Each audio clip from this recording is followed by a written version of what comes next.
The auditorium was bursting with cheers, bright lights flashing from cameras, the smell of fresh flowers in the air. My name had just been announced, valedictorian, best graduating student after 12 long years. I stood on that stage trembling, clutching the microphone, scanning through the crowd with tears stinging my eyes. Every student's family was seated proudly in the front row, holding banners, clapping, screaming their children's names with joy. But for me, not a single one of them came. Not my father, not my mother, not even my siblings. Only her. Standing awkwardly in the far corner, wringing her hands nervously, was Mrs. Linda, our old maid. She wasn't dressed like the others in fine gowns and expensive suits. She wore a faded dress that looked a size too big, her hair tucked under a scarf. And in her hand, something small, folded, almost shaking.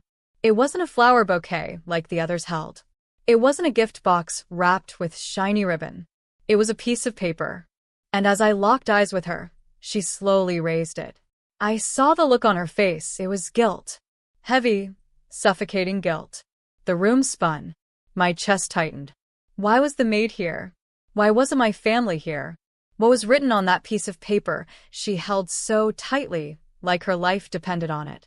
My voice cracked as I tried to continue my speech, but my mind was already collapsing under the weight of unanswered questions. The crowd clapped, but all I could hear was the pounding of my own heart. That was the day everything changed. That was the day the truth about my family began to unravel. And it started with that piece of paper. But before I tell you what it said, let me take you back to where it all began. If you're watching this right now, don't forget to like this story, share it, and subscribe for more, because what you're about to hear will shock you to the core. My name is Sarah Williams. I was born into the Williams family, a family that looked perfect from the outside but was rotten at its core. My father, Richard Williams, was one of the most respected businessmen in our city. People looked at him like he was a saint, a man of wealth, class, and charity. My mother, Olivia, was known as the elegant, beautiful woman who supported him. We lived in a mansion so big people would stop their cars outside just to take pictures. To the world, we were a dream. But behind those gates, we were a nightmare. I was the first daughter, the one who was supposed to carry the pride of the Williams name. But instead of love, I grew up with blame. My father never forgave me for being a girl. He wanted a son. And when my younger brother Ethan was born, he made sure I knew where I stood second place. Unwanted. Still, I tried to please them. I studied harder than anyone else in my school. I stayed up nights, pushing through tears, hunger, even sickness, just to make straight A's. I thought maybe, just maybe, if I became the best, they would love me. But no matter what I achieved, my father dismissed it as ordinary. My mother turned her eyes away. And my siblings? They followed my parents' lead, treating me like I was invisible. The only one who ever saw me, truly saw me, was our maid, Mrs. Linda. She had worked for us since I was a child, and though she was poor, she had a heart of gold. She would sneak food to my room when my father refused to let me eat until I finished extra lessons. She wiped my tears when my mother slapped me for speaking out of turn. And she whispered in my ear when I was at my lowest, "Keep going, Sarah. One day, they'll regret this." One day. That day was supposed to be my graduation. But here's the thing, I didn't just survive those 12 years.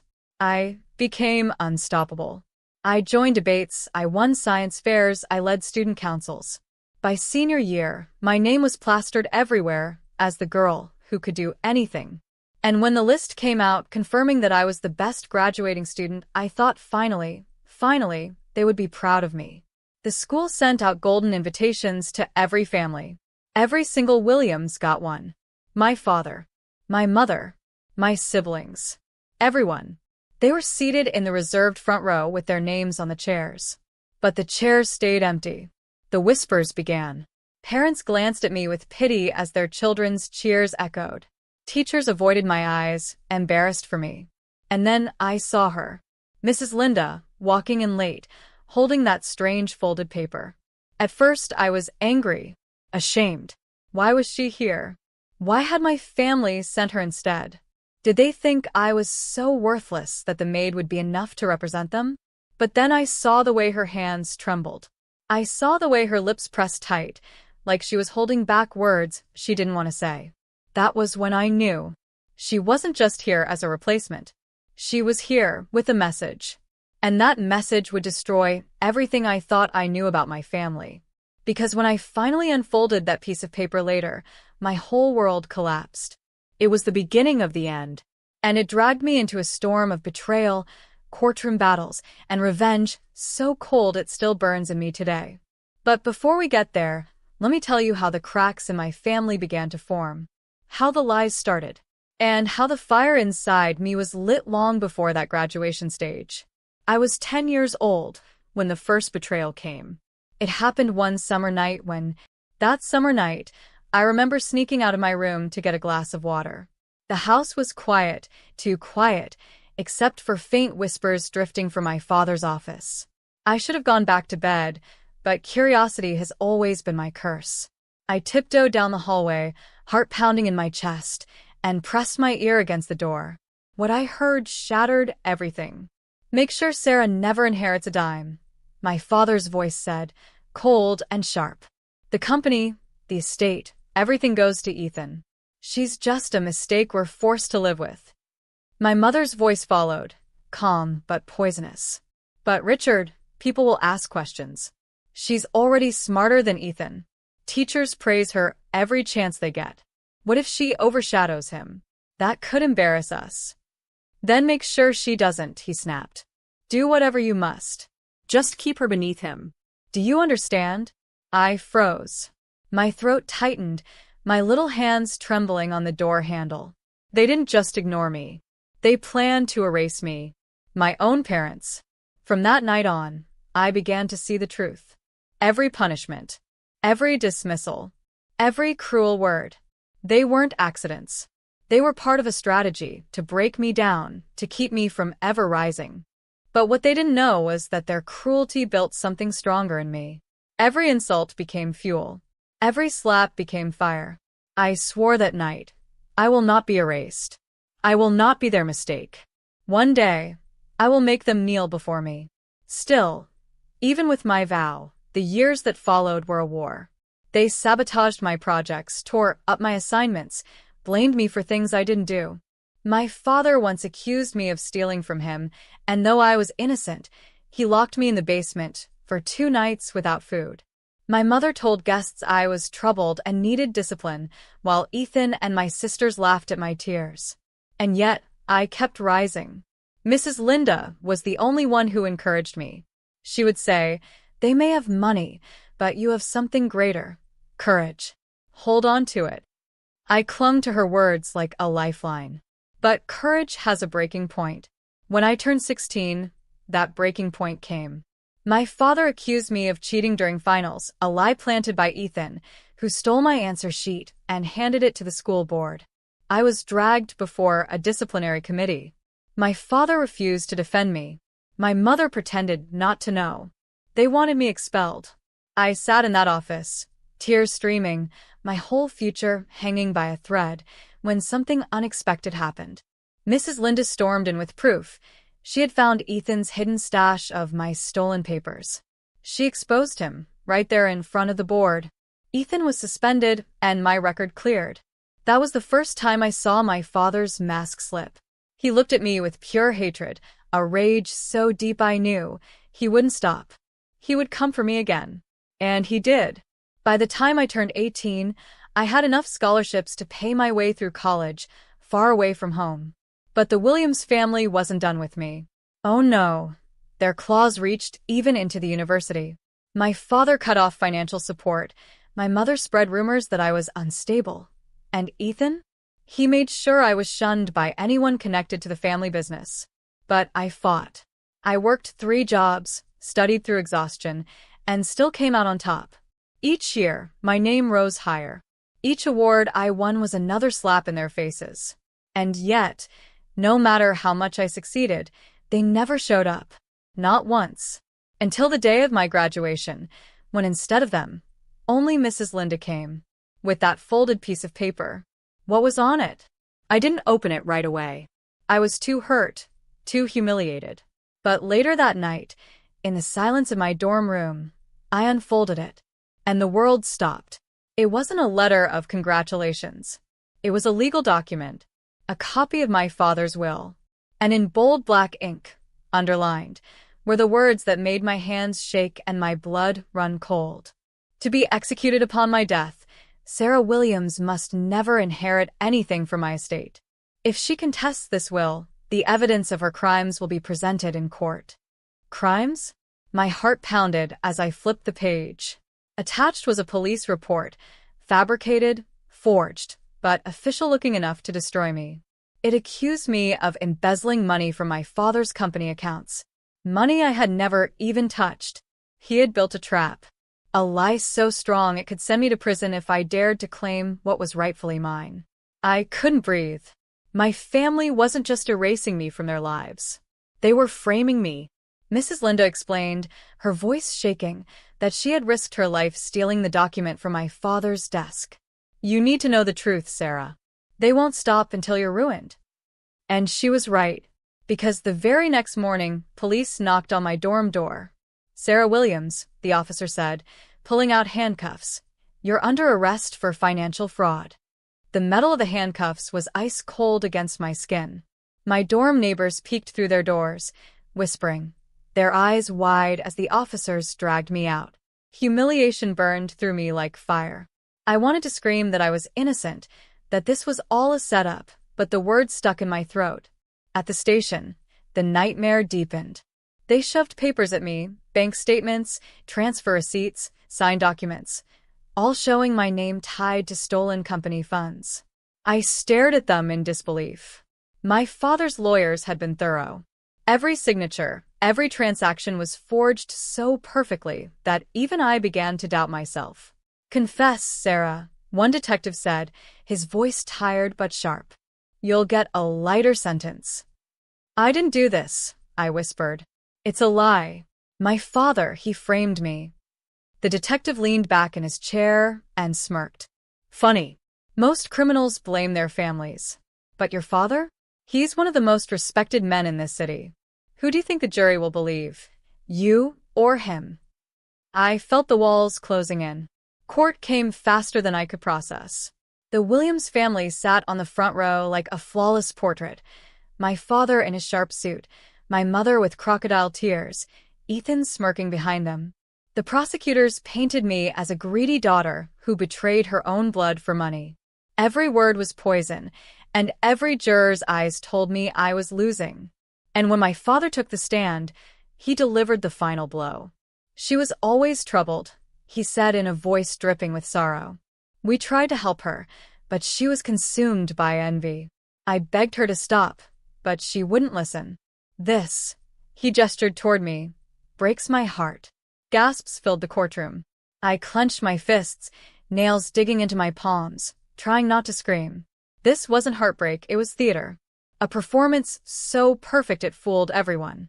But then, when the judge called for my defense, something unexpected happened. Mrs. Linda rose from the back, clutching a worn-out folder. Her voice shook, but her words cut through the lies like lightning. Your Honor, I have evidence. She handed over copies of hidden documents, files she had secretly saved over the years. Emails, recordings, even photos of Ethan sneaking into my room to steal my papers years earlier. The courtroom buzzed as whispers spread like wildfire. For the first time, the jury's eyes shifted. For the first time, I saw cracks in my father's perfect mask. But my family was not done. Ethan leapt to his feet, shouting, She paid the maid to lie. She's manipulating her, just like she's been manipulating everyone. The judge banged the gavel for silence, but chaos had already broken out. And then, out of nowhere, another twist. The prosecution revealed a video. A grainy security camera clip showing someone in a hoodie transferring files from my father's office computer. The figure's face wasn't clear, but the build, the hair, it looked exactly like me. The jury gasped. My stomach dropped.